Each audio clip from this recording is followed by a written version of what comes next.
আপোনালোকে প্ৰফুল্ল দাসক কেতিয়াবা লগ পাই সুধিব যে কংগ্ৰেছত কিমান চেৰোগেট একাউণ্ট আছে। তেওঁ আপোনাক কেতিয়াবা ক'ব মই এতিয়ালৈকে প্ৰফুল্ল দাসক লগ পোৱা নাই, কিন্তু মোৰ ইনফৰমেশ্যন থাকে তেওঁলোকৰ হাতত চেৰোগেট একাউণ্ট থাকে আৰু এই চেৰোগেট একাউণ্টৰ পৰা অভদ্ৰভাৱে মোৰ পৰিয়াল নৰেন্দ্ৰ মোদী এইবিলাকৰ ওপৰত বেয়া বস্তু প্ৰকাশ কৰাটো হৈছে তেওঁলোকৰ কাম। যাৰ ব্যক্তিত্ব আছে বা অলপ হ'লেও মানুহৰ ক'ব গ'লে যে বিবেক আছে, তেওঁলোকে এই কামটো কৰিব নোৱাৰে। এই চেৰোগেট একাউণ্টবিলাক তেওঁলোকে ৰাখিছে অকল মানুহৰ মান সন্মান নষ্ট কৰাৰ বাবে।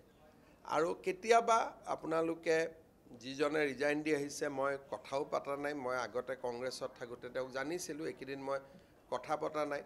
কেতিয়াবা আপোনালোকৰ ষ্টুডিঅ'ত বহাই কথা পাতিব, তেওঁলোকে আপোনালোকক বহুত কথা মানে যিবিলাক আমি ভাবিব নোৱাৰোঁ, য'ত তেওঁলোকৰ ছ'চিয়েল মিডিয়া ৱাৰ ৰুমত যিবিলাক হৈ থাকে, ভুৱা কাগজ বনোৱা, ভুৱা AI কৰা, গোটেই Congress nationally they have develop a system আৰু ইমানেই বেয়া ছিষ্টেম যে তাক কোনো কল্পনা কৰিব নোৱাৰি।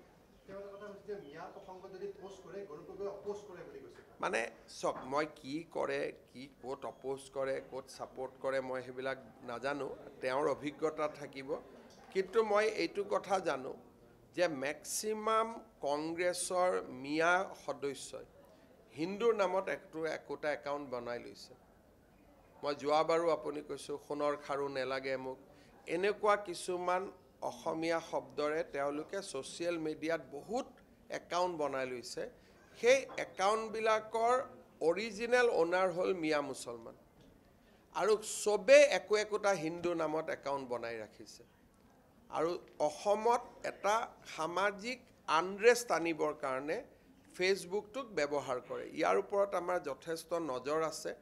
ইলেকশ্যন কাৰণে মই কিছুমান কাৰেক্টিভ ষ্টেপ লোৱা নাই। ইলেকশ্যনৰ পিছত যদি আমাৰ চৰকাৰ আহে আপোনালোকে দেখিব যে তাত ক্ৰেকডাউন হ'ব, কাৰণ ছ'চিয়েল মিডিয়াত ডিচেপ্টিভ কেৰেক্টাৰ লৈ এই ধৰণে ৰাইজৰ মাজত সোমোৱাটো এটা নীতিগতভাৱে বিৰোধী কাম।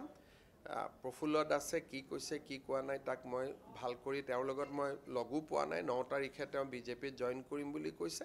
জইন কৰাৰ পিছত দেখা সাক্ষাৎ হ'লে মই কথা পাতিম।